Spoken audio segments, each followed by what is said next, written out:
You're tuned into the Zelos podcast. I'm your host, Rocky Snyder, and this week we're keeping with extreme athletes, in fact, extreme performers. We're going to go behind the scenes of Cirque du Soleil in Las Vegas with Tamas Kelemen. He's the strength conditioning coach for 3 of the shows on the Strip. You've got the Beatles' Love, you got Mystere, and of course the O Show. He was kind enough to take me behind the scenes a couple weeks ago when I was in Vegas for the NSC National Conference. We're going to go through it all, plus his background in gymnastics, platform diving, and more. Be sure to follow us on Instagram at Rocky_Snyder and enjoy the show. Well, Tamas, I can't thank you enough for coming on. This is going to be super. And there's just so many thanks I want to give you. Thank you for the invitation while we're at the NSCA National Conference to see you more or less at work or in your workplace at Cirque du Soleil's O Show, taking us behind the scenes and seeing what that's all about. I'm still blown away by all of that. So I'd love to chat a little bit about that. But before we get underway with Cirque and all that, I'd love for the listening audience to get a little bit understanding of who Tamas Kelemen is, where you've come from, and how you got to where you are today. Yeah, first of all, thank you for the invite. It's been my pleasure to be here and to be your host, actually, at the O Show. So, yeah, I'm the strength and conditioning coach for Cirque du Soleil, mainly working at the O Show, at Mystere and Love, Beatles. And originally, I was a gymnast and a high diver. And from there, I became a performer. So I actually performed for 6 years at the O Show as a high diver. And after the pandemic, a position opened up. And by the time I got my master's degree at Setanta College, and I was ready to jump into this new role. As a coach, I started coaching when I was 18, mostly gymnastics. So I coached like probably 7 years, mainly kids, recreational, general population. And when I got here to the US, that's when I started to focus on strength and conditioning and got into personal training, worked a little bit with athletes, mostly part-time next to the show. And so I transitioned full-time a little over 2 years ago. Wow, nice. Well, we're living kind of parallel paths in that respect, where both of us were competitive gymnasts in our younger years.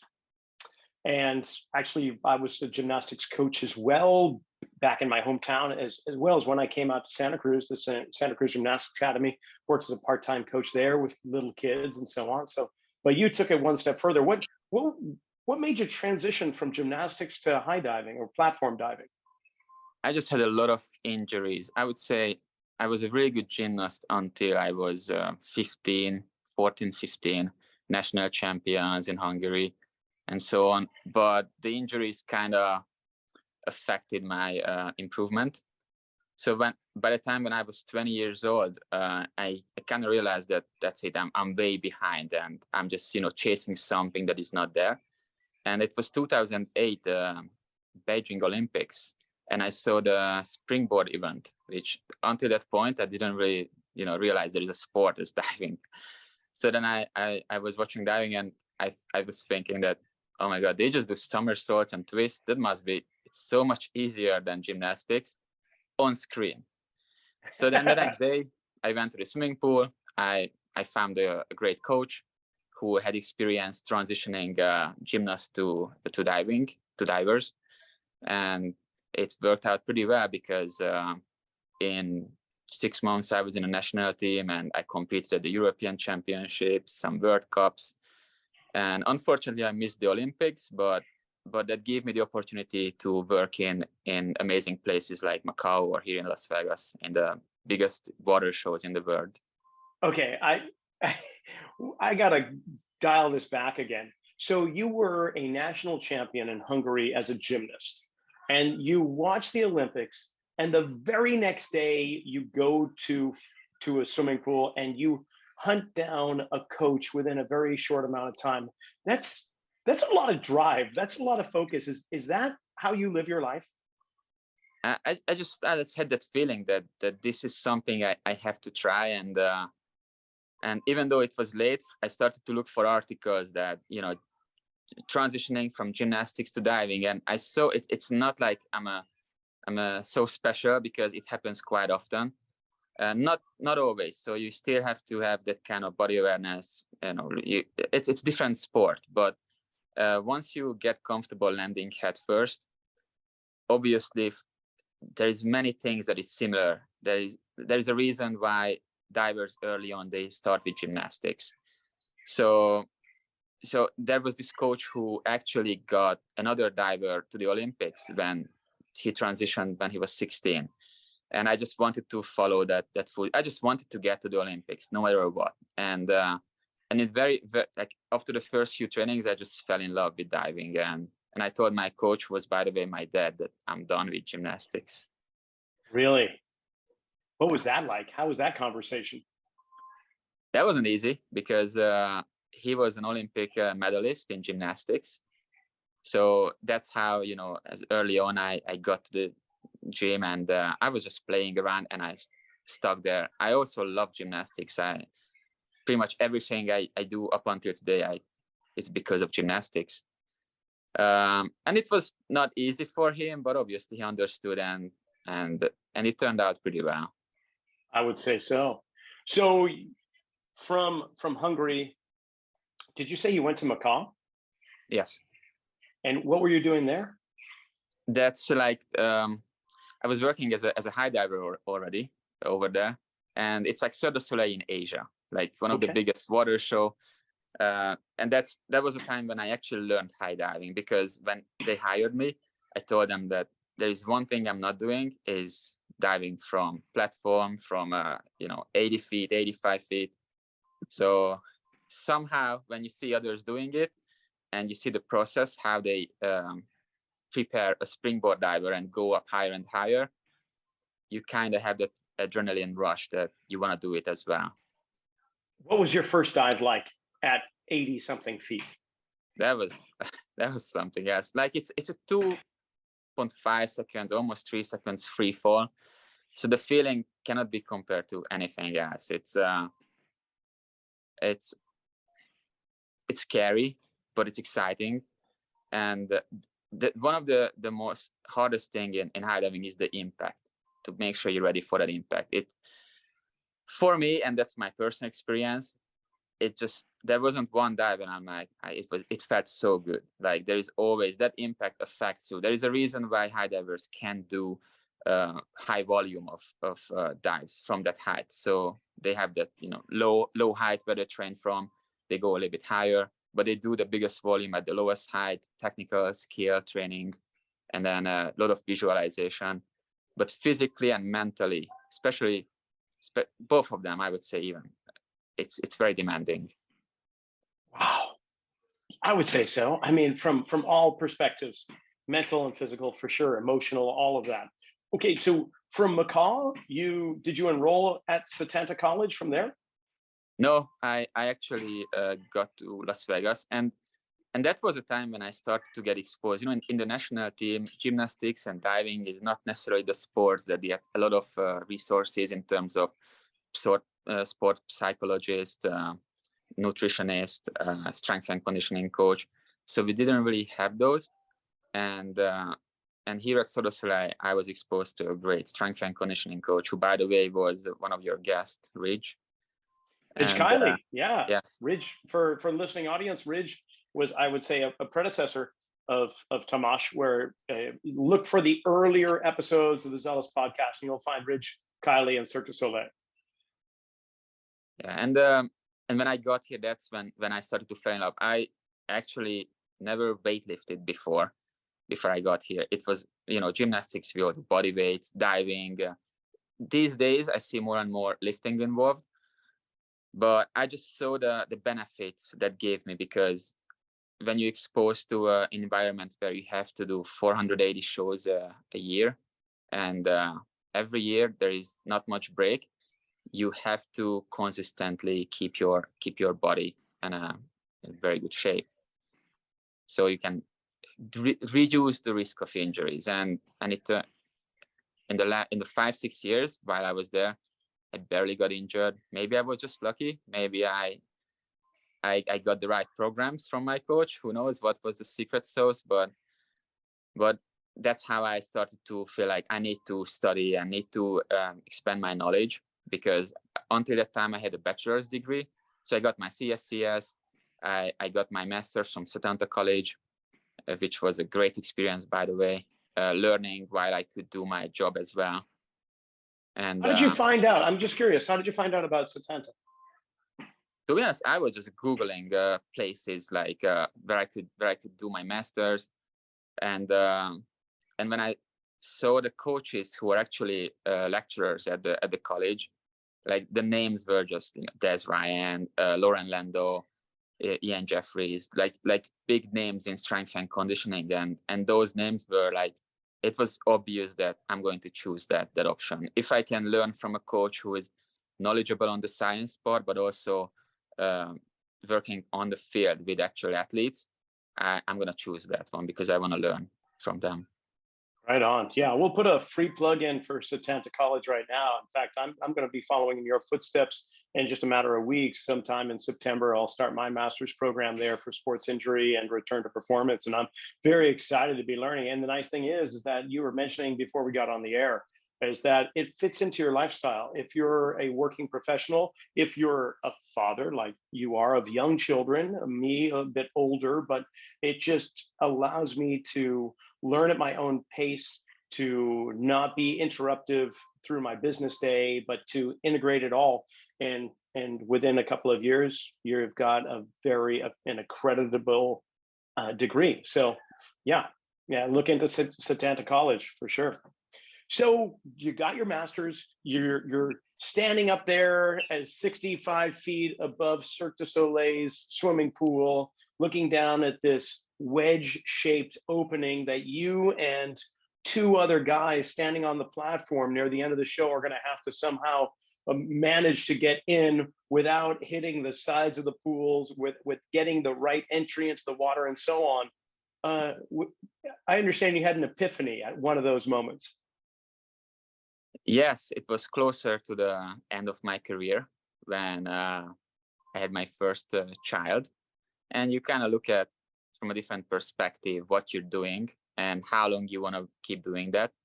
But from the beginning, I had this in my mind that as soon as I have an option, I want to move to coaching. So as soon as I started my master's degree, I knew that once I have that one and I have an option, I want to work with athletes full time. And if it's possible at Cirque du Soleil, it would be amazing. But if it's somewhere else and later I come back, that's also great, because to be honest, it's the positions are very limited. So that it just happened, perfect timing, luck, who knows why. But I actually worked with Ridge, and another position opened up, and they felt like I'm the right fit for the job. So I've been doing this for 2 years, so hopefully I'm not doing that. Now, no, I imagine that you're not. And from what I've seen, and just by hanging out with you during the national conference a few weeks ago, I can see that you're doing a wonderful job. But I've got to say, boy, is your job just amazingly complex. Because you think about a football strength conditioning coach designing programs for different positions. You've got your linemen, the O-line, the D-line. You've got your corners, your secondaries.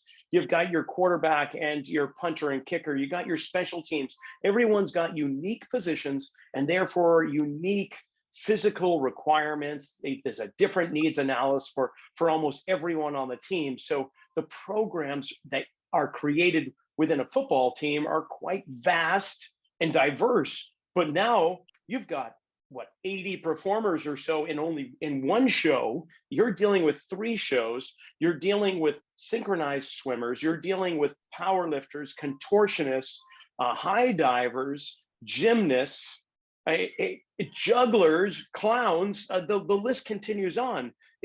I think your programming is the most diverse, comparable to the previous guest, which was Christoph Wies, over with Red Bull and all his extreme athletes from last week. But I mean, what is it like, Tamas? What, in terms of program design, and give us an idea of the different types of athletes you're having to work with. Yeah, you get to work with. I actually completely agree with what Christoph said, and I can very much relate to those things. because our job's somewhat similar in terms of working with unique athletes. But as you said, it's a very complex job. So I always look at it when I approach programming that the more complex the environment, the more I have to simplify things. And so I work with 150 athletes currently that they come from 30 different countries, and they do 20 different disciplines. That's like 20 different sports. So it's a big operation. It's a big task. And actually at the NSCA conference, a lot of coach came to me and asked me, and they told me that they saw one of the show and how amazing these athletes, these artists are amazing, and they can't even imagine how to train them. And my answer was like their programs and their needs are more general than they think, because what they do all day long is so specific and at such a high volume that makes your programming somewhat easier. Because when you actually do your needs analysis and you rely many times on observation and your coach's eye, because you don't have a ton of research behind you, that needs analysis helps you what to avoid. Because if they do this kind of, they go through the same movement pattern, they stress the same joints every night, 10 times a week, 480 times a year, plus they have extra act-specific skill trainings before the shows many times. Those are the things I might look at it if there is a compensation pattern or something going on. But other than that, I don't really want to stress further the joint. Most of the athletes are strength power athletes, so high force output, high power.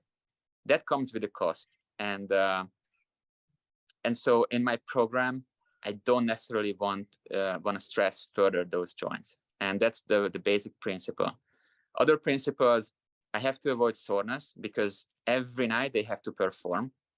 We normally work at sub-max level because that can get you strong as well, and not necessarily pushing to the limits. Because during the day you do a maximum intensity work, and at night performing 2 shows, that's not necessarily doable, and probably the buy-in wouldn't be amazing. And short, effective workouts. Ideally, if I can have them in for 30-35 minutes, that's ideal. I don't necessarily want to see them doing more. And is it mainly like rejuvenative? You say submaximal, but I mean, I imagine first of all, there's no off season. There's except maybe when they drain the pool for a few days, once a year or something like that. But at least in the O show, the other shows, it's continuous. They're on 5 days a week, correct? And then there's 2 days a week where there aren't shows. Yeah, so we don't have the off season to kind of offset that kind of repetitive movement and overuse injuries that they are dealing with. So you still have to somehow find ways in season, because that's in season all year long, to give them the intensity, but also do active recovery. And that comes down based on like subjective feelings, questionnaires. So I can't really tell how certain individuals feel in 2 or 3 or 4 weeks. So many times if I want them to do a power workout, because every week we try to do something explosive at very low volume, I just tell them, just do it when you're fresh. Maybe it's first day of the week, maybe for some it's the middle of the week. The workloads are different. So up until 1 hour before the show, that's when they get the lineup. That shows them what they have to do that night. So when they complete a workout, they have no idea if it's a very difficult day or a kind of easier day. Is that because of staffing, meaning you've got a couple of performers that aren't going to make it, so they have to take up the slack? Or the programs, the shows are the same time after time. So how does it change for them? So it's just based on rotation. So if you have maybe 2 main acts in the show, you might rotate around, and within the act you can also have an easy track or a more difficult track. I see. So you might do 2 very difficult dives in the show, or you do 3 light jumps, which is like you can do anytime. So the stressors are different, but again, you have no idea how that turns out, because if someone gets sick, calls out, gets injured, that changes everything. So we sometimes have on-call artists who come in and substitute or cover a position that someone just went out. But many times we don't. So if there is a group of 6 divers, for example, and one of them is injured, the 5 has to do the same workload. And if it's 2 out, now that's 33%, 4 has to pick up the extra work and do more. That creates more workload, more stress, and higher risk for injuries. Okay, now let's talk a little bit about injuries, because some of the performers are more susceptible than others, right? You've got some of your performers have been with these shows since their inception, a few at least, but then there's others that they can only rotate in for 2 to 3 years before they have to move on, mainly due to the wear and tear that's required in the performance. So what injuries are you seeing? And you've got your own physios on staff or on site, but what are the common injury sites? It's pretty much everything. So if we have acrobats, mostly ankle injuries, synchronized swimmers, hip, shoulders, aerialists, shoulders, lower back. But if I look at just a general picture, it's lower back. Majority of the issues are lower back. I would say second is hips and shoulders, and then ankle problems. So it really depends on the discipline they're doing every day, and that's no surprise. Plus, many times they come here after 15, 20 years of professional sport, so they don't necessarily come here as their joints are in a great health. So we just try to mitigate or reduce, because it's really hard to offset that kind of workload they experience on an everyday basis. So just try to do our best to reduce and increase tissue resiliency, tissue load bearing capacity. These are the main points. And with that mainly the sports medicine department. So I work with them closely to make sure we identify those, let's say, limiting factors for the groups, because if you have that many athletes, you kind of have to find the priorities where you can get the biggest bang for your buck. And when we look at groups, we have a lot of data to say, let's say 80% of the teeterboard artists who are jumpers have ankle mobility issues. That is a big limitation for their job and creates a higher risk for injury. So obviously the group program is going to involve maybe a prehab protocol prescribed by the sports medicine department, and we also within the group try to identify those individuals who don't necessarily deal with those problems, but with others. But that's one of the biggest challenges to create individualization within the big group, because that requires more individual coaching, that requires more time, and those are the things that we are limited with. I imagine. We're going to take a pause in the action, a little intermission here, because I want to tell you about a course that I'll be teaching, a workshop, in fact, called Exploring Foot Wedges. This will be September 23rd, just outside of Boston, at Physio X Physical Therapy Clinic in Needham, Massachusetts. Now, we're going to be exploring an entire one-day workshop on the biomechanics in a closed-chain environment of the foot and how it reacts all the way up the body, and how using these little wedges, we can create more efficient mechanics through the body, kind of clean up patterns, and show you really how powerful these little tools can be. If you can't make it in person, September 23rd in Needham, Massachusetts, well, you can take my online course. In fact, the NSCA has approved that course for 0.5 CEU units. It's kind of like going to a weekend workshop all rolled into one day.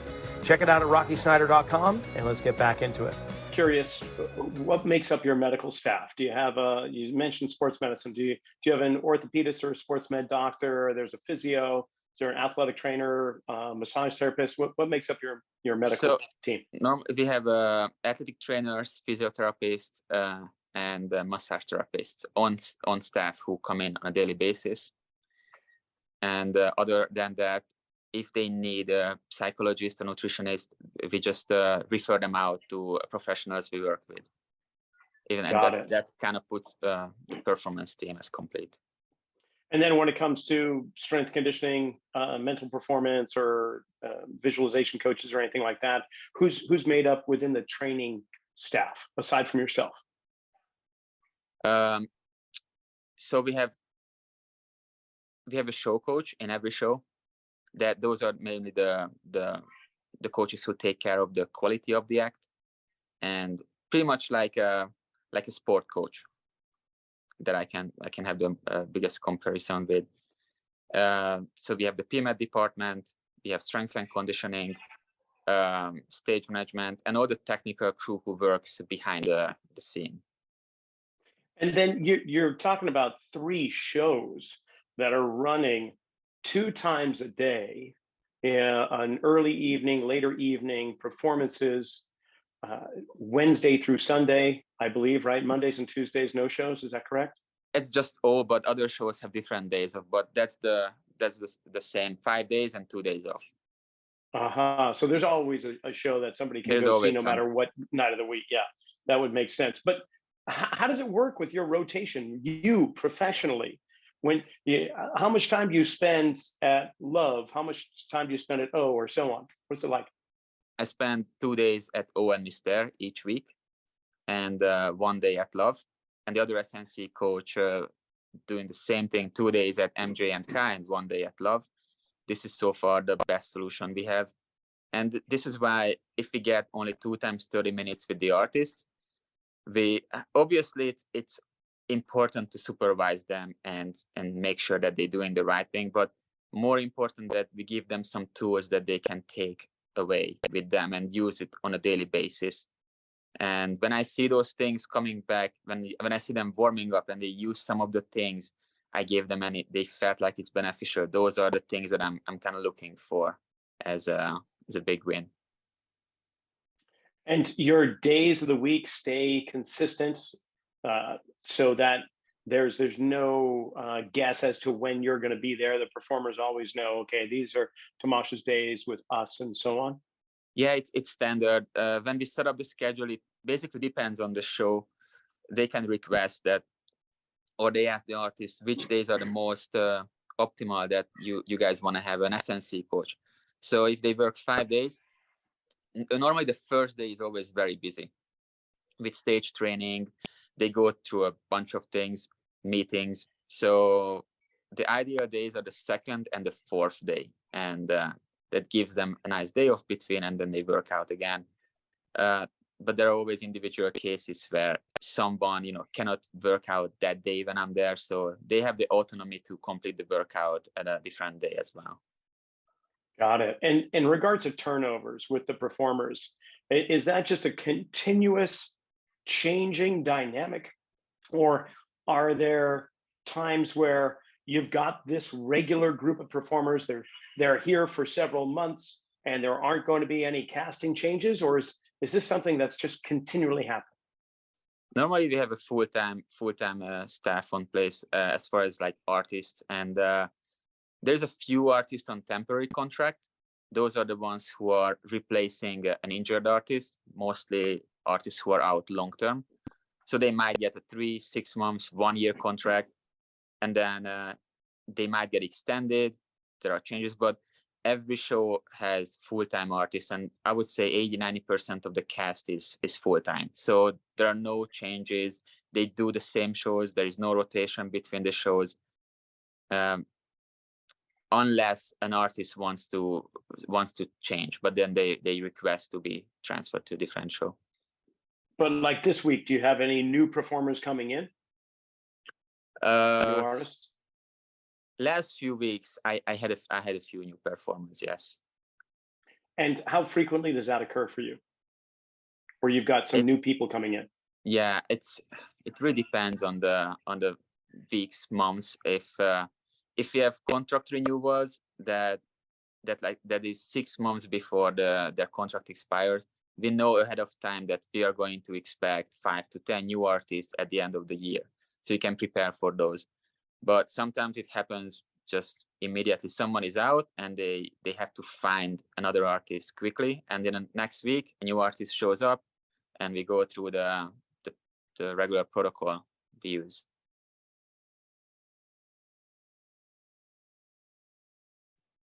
So when somebody that's new shows up, what is that protocol? Like, what's your interview process? So what's your assessments? And I imagine you try to keep them simplified, but do they change based on the artist? So first, when they on the very first day, they are going to go through a PMAD assessment that is mostly on the table. They go through it's an extensive 1 hour testing procedure, joint range of motion, posture, all the things, previous history, injuries. So the PMAD department takes care a big part of those, and they also go through a physical assessment that is, I would say, very basic. Currently, we don't necessarily utilize technologies, which is going to change very soon because we just got force plates and force frames. So that's another topic to talk about. But currently, we do a step test estimating VO2 max, a basic strength test with trap bar deadlift based on body weight percentage. We're looking for certain thresholds to hit, and some upper body tests, inverted rows. It's very basic. I would say a very quick assessment process, very general. Cool. All right. So then they integrate into the mix. You put some programs together from, I guess, what would be cool is we just talk about your training facilities. The two that I've seen are obviously connected to the O show, but I'm curious about Mystère and Beatles Love as well. Is it similar in regards to you in one facility, in one room? It was mainly your traditional strength conditioning. There were kettlebells, squat racks, dumbbells, barbells, landmines, and there were some crash pads, the trapeze, of course, and stall bars, an area of floor area nice and wide and open for a whole bunch of movements. But then the other room you had was more gymnastic based. So there was a high bar and a trampoline and rings and so on. Is that the standard kind of environment with the other shows themselves, or is it different? It's completely different. So every show is completely different. Some shows have a huge space with a decent area for strength and conditioning and for weights, racks, and some shows are very tiny because initially when like strength and conditioning, it doesn't have a huge tradition in the entertainment industry or Cirque du Soleil. So when these theaters were built, it wasn't necessarily in the idea of, oh, we need a separate strength and conditioning training room, and so that's why we sometimes have issues with the space in some shows. So always pretty lucky, and it's kind of a nice situation to have two separate areas. But in some shows it's only one, and that's why the scheduling and during the day how to go through 40-50 artists without affecting certain trainings, that's a big challenge. Yeah, and here I'm thinking about supervision of the performers or the artists as they're working out, but that's not necessarily the case. You're going in to some degree supervising, correcting, adjusting, but they're grown men and women. They can handle themselves. But well, actually, that's thinking about the age range of your performers. What is the age range? Because I know there's some very young contortionists and gymnasts, and then there's some aged clowns or strong men or strong women for that matter. What is your age range? It can be anywhere from 18 to 68. So it's a huge range. We have acrobats who are actually 67, 68 years old and doing very high risk, high impact, jobs. And how does that affect your programming? I mean, how do you take that into consideration? Do you? That obviously changes when you work with someone who is over 50. It's not too often. So mostly someone over 50 or 60, we talk about clowns, or someone who is mostly general population and they just need to move. They need a basic personal training program, nothing fancy. But even the ones who are 30, 40 years old, now the workload could be different, or they might get a little bit more flexibility in terms of they need more recovery time between workouts. So that's all goes on an individual basis who we talk about. I have a 50 years old, for example, who is in better shape than some of the 20 years old because he consistently putting in the work, and he's in an amazing shape. So it's really dependent on the individual and the training gauge, because in general the training gauge is very low. So therefore, the programs are a general strength and conditioning program is just sufficient for them. And how many are proficient or familiar with strength conditioning when they first arrive? I mean, how much buy-in do you really need to create? That's one of the biggest challenges, buy-in, because artists coming here, especially coming from an artistic sport, just like my experience, they're not really exposed to this type of training. There's a lot of misconception about using weights and bulking up and getting injured because they use weights, and they don't even know that, for example, my program, there's zero Olympic lifting, there's zero back squat, there is zero certain things, because you just have to look at the risk benefit ratio, and they're already dealing with back problems, back issues. So I explained them that it's not about heavy strength and conditioning is not heavy lifting. We use certain tools to chase an adaptation to maybe make you stronger, and that gives you resiliency and work capacity. But there are other ways, and we might break it down all the way to the joint level. And when they realize that we work with movements and not muscle groups, it takes time, and they need to go through that experience. And many times you just need to give them what they want so you can give them what they need. And I like to use that phrase of they many times come to you with requests. I only want to work with body weight. Good, that's where we're going to start, because that way we might build trust, connection, and that's the only way I can communicate why we should sometimes actually transition to weights and use other modalities.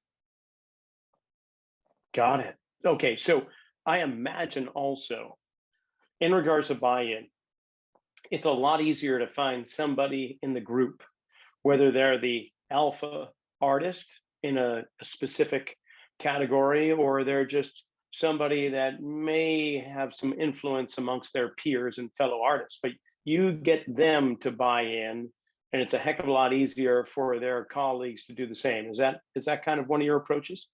Yes, so we highly rely on the artist coaches. Every group, every discipline has an artist coach, and they are the leaders. And since they are with them all day long, 5 days a week, I'm there 2 days a week, they're a big help. So if we have a buy-in from the artist coach, that creates a better buy-in from the rest of the group. So that's absolutely true. Right on. And not to pick favorites here or anything, but out of the 3 shows, obviously you've got quite a background in diving, so I won't be surprised if you actually say the O show. But is there one performance that you have a favoritism toward? Mm-hmm. Initially, when I started, it's interesting because I just wanted to have one thing, not to coach at the O show, because I had different relationships with those people. So I was working with Michael Jackson and Love mainly, and a little bit at Cass. So I actually worked in every show so far. It really depends on the group. So not even the performance, because if we just look at the shows, obviously I'm a little bit biased towards O, because that was my dream to be a performer at O. But I look at Mr. and I love that show because it's like pure old school traditional circus. Love is a little bit fresh, young, much younger generation. So each group gives you a different energy, a different approach. Many times the artists at Mr. and O more mature, and it's easier to make them understand certain things, and they just professionals do their job. Maybe sometimes at Love it's younger generation, they need a little bit of more education and the different approach. So it's a big mixture of everything, and that's why I like this job, not to be only in one show, although it would be very ideal, and hopefully we get there one day. but every day it's a little bit different. It's new experience, different stimulus from the artist, different connections. I don't see you getting stale anytime soon. But what about the traveling shows? Because there are those that are in Vegas on the Strip regularly, like you say, 480 performances a year. But what about the shows that are on the road? Is there a group like yourself and the physical therapist, athletic trainer, and so on that travel with the traveling groups? They have a group of athletic trainers with them. They don't have strength and conditioning. So the touring shows, there is like, I believe 18 touring shows for Cirque. And there's a strength and conditioning coach in the headquarters in Montreal. So he works with artists who only starting, and they might get a 3-month contract just to train for one discipline. And from there, they transition to either here to Vegas or to a touring show. So that coach actually takes care of the programming remotely and helping out the touring shows if there's a request. But also we utilize the show coaches, artist coaches to help and drive this forward. Not ideal, but we can only have them remotely at this point. And in regards to culture, it's a word that's become so popular in our industry, building culture. What do you think about the culture of Cirque du Soleil? Are you excited to be part of that culture? Are there aspects that are very alluring to you? Or better yet, what is the culture? Culture is, I joined obviously because I loved it. And the fact that you get exposed to all kinds of nationalities, it's pretty amazing. The languages, like there are some groups of people who don't even speak the language, so you have to find ways to somehow explain what you want them to do. How many languages do you speak? You speak at least two. Two. I used to speak German in high school, and then I probably need a 6 months refresher to speak that language again. But that's Hungarian and English. Okay. So yes. No, go ahead, please. From a strength and conditioning standpoint, the culture is absolutely different. But just a good example, when I worked with one of the artists, and he wasn't too compliant in terms of strength and conditioning and working out. And one day when we actually got to talk about what's the reason behind this resistance, why is it? And he grew up in a poor family. He was never coached. He was self-taught in circus. He got to Cirque du Soleil, which is a huge achievement. It's pretty much the highest standard at the entertainment industry. And obviously comes the question, why do I need someone to tell me what to do? Because I got here on my own. So that was the history. And once I understand where they come from, it's much easier to find an approach and have a conversation about it. Because many times they might be exposed to a bad experience. They lifted heavy and they got injured. So when I step in the room, they see me as someone who's going to cause an injury, and they don't want that. So once you break down those walls, that's where you can create and you can build a trust with them and start work with them. Okay, one of my last questions here would be, out of all the styles or types of artists, do you have a favorite without making anybody else feel bad? But is there one particular style of artist that you really are excited to work with? Mm-hmm. I love the Russian swing act. And that is, I don't know if because that's what I was doing, but anything that has acrobatics in it, and that can be a flying trapeze, because what those guys are doing, it's amazing. And I can't really highlight just one of them because all the shows are so different, and that's why we have 6 of them, and all of them are going great. wheel of death. There are so many things, and the beauty of it, once you watch it one time, even for me, if I, after like a few months, I'm like, okay, I'm gonna watch the show again to get a new input. Maybe I see something new, and I still find things that, oh my God, I haven't seen that one, and I know this show, and I work with these guys, and it's even more true for people who come and watch one show, and 1 year later they watch it again, and many times they say, oh, they changed the show. I'm like, no, it's the same show. You just started to see other things, because there's so many things going on. They are just amazing athletes, and it's just, I'm very lucky to work with them and help them to stay healthy. Yeah, I've got to say, you do have a dream job, my friend. I'm just enamored by all you do there, and the level, the caliber of athletes, artists, performers, however you'd like to term it. They're just world class. So where do you go from here? I don't want to kind of push you out the door, because you've been doing a great job, but do you aspire for other things? I love the sports. I have no idea what they are. So even today, like when you work with 20 sports, 2 years is not enough to become an expert of any of those. So you're constantly learning, and when you work with sports or disciplines you have no idea, that is somewhat humbling, because you know a lot about movement, maybe how to train certain movements, but you still need to have a conversation with artists who spend 20, 30 years in this sport, and they have also great knowledge about what they do. So I don't know.